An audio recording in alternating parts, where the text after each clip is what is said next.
Сәлеметсіздер ме? Шетелдегі қазақтар каналымызға қош келдіңіз. Менің атым Анара Нұрахан қызы. Алдыңғы жолғы видеода Канада қызмет визасын қалай алуға болады деген тақырыпта айтып өттік.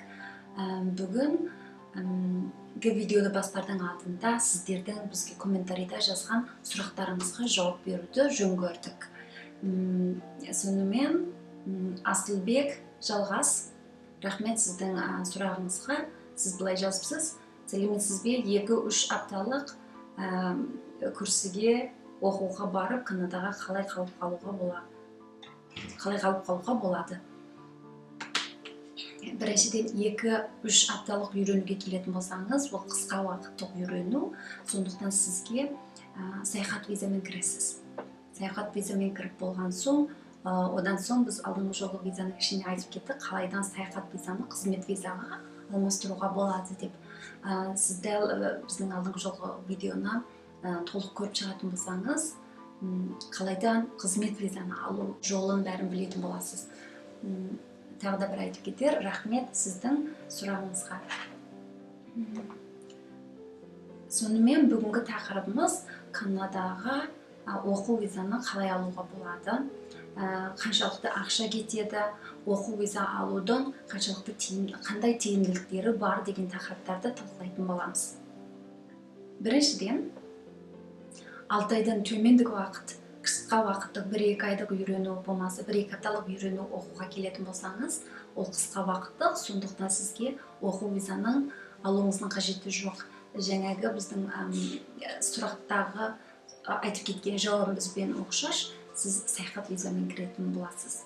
Екіншіден, 6 айдан ұзақ уақытты үйренуге келетін болсаңыз, оқу визаға аппликейшніңізді тапсырасыз. Енді 2 түрлі жолы бар. Бірінші поштамен беру, екінші торап арқылы беру. Торап арқылы беру, IRCC өзінің онлайн веб-сайты бар. Соның ішіне сіз өзіңіздің аккаунтыңызды ашасыз. Сол арқылы, торап арқылы тапсыру ең оңай, ең тез жол. Сондықтан біз бүгін онлайн арқылы Канада сыртында тұрып оқу визаны қалай алуға болады деген тақырыпты айтамыз. Саяхат виза болмаса қызмет виза түптермен бәрі де ұқсас, ең негізгі шарттары бәрі ұқсас.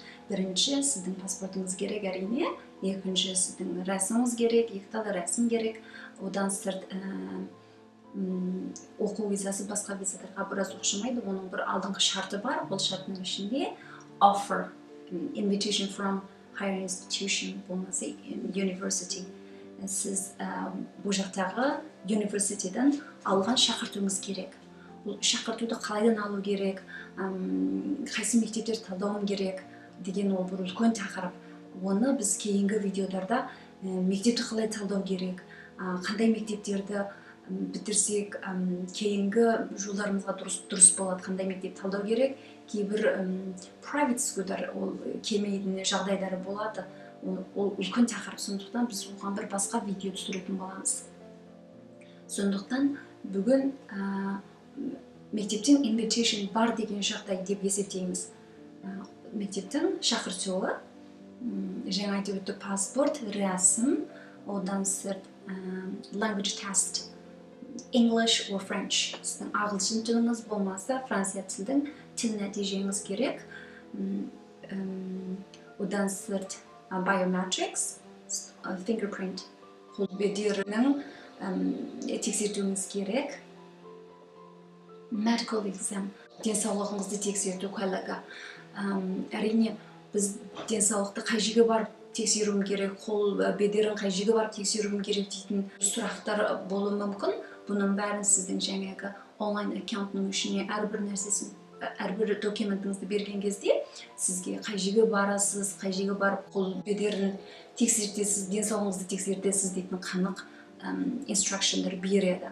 Мысалы, сіздің денсаулығыңызды Астанада болмаса Алматыда қайсы жерге бару керек дейтін өте қанық сізге мұндай информациондарды жаңағы онлайн аккаунтыңыздың ішінде сізге беретін болады.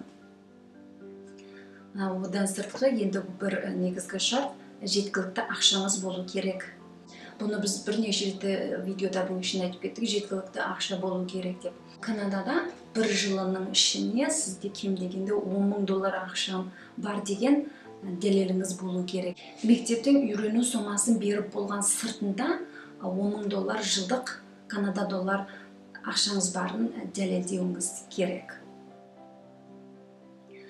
Сонымен жаңағы бар осы материалдарыңызды алып, торап арқылы тапсырған кезде қанша ақша кетеді? Мысалы, сіз документіңізді тапсырғанға $150 кетеді, қол бедерін тапсырғанға $85. $200-300 ішінде сіз торап арқылы оқу визасын, үйрену визасын алуыңызға болады. Әрине бұл жердегі жаңағы $10,000 ақша деген кейбір адамдар үшін өте көп ақша болмаса, оны қалайдан дәлелдеуге болады, басқа мүмкіншіліктер бар ма деген сұрақ болуы мүмкін.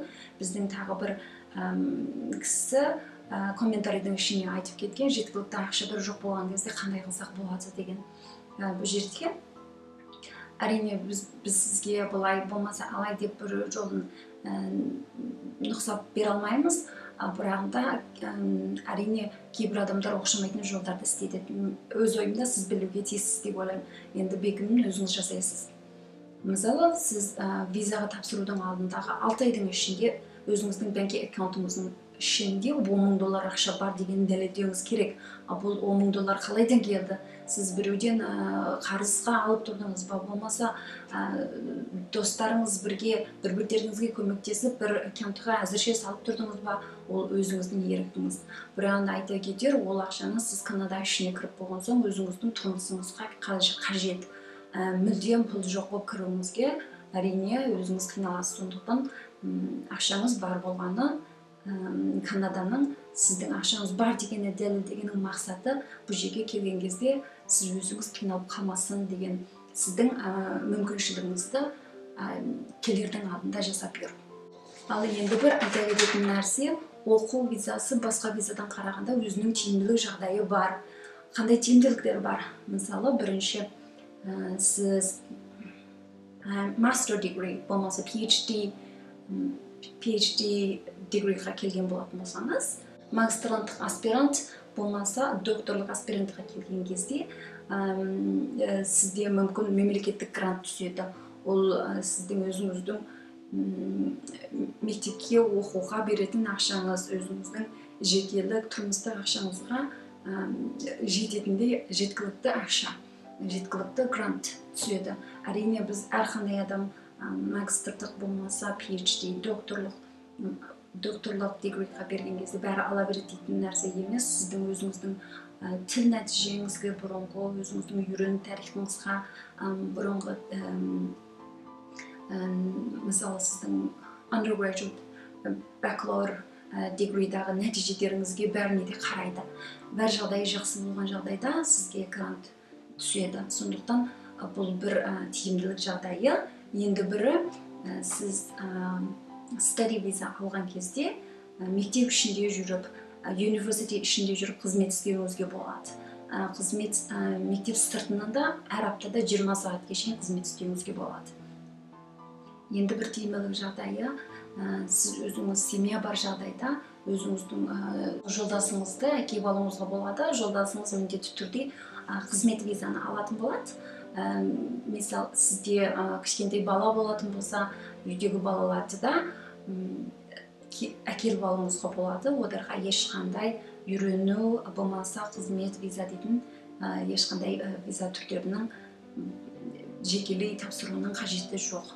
Олар кішкентай бала болатын болса, мектепке бара береді, басқа бөлек application тапсыруыңыздың қажеті жоқ. Кішкене балалар кірген кезде олар жөн саяхат визамен кіретін болады.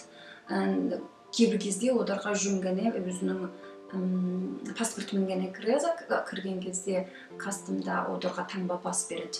Ол таңба стемпінің үстінде жаңағы оқу визаның уақыты. Мысалы, мен докторлық дегрейға келсем 4 жылдық, онда болса сіздің балаңызға да 4 жыл болмаса 5 жыл, сіздің жолдасыңыз қызмет визасына да 4 жыл 5 жыл деп бәріне де тең уақыттық travel документқа уақыттары теңдеп жазылады.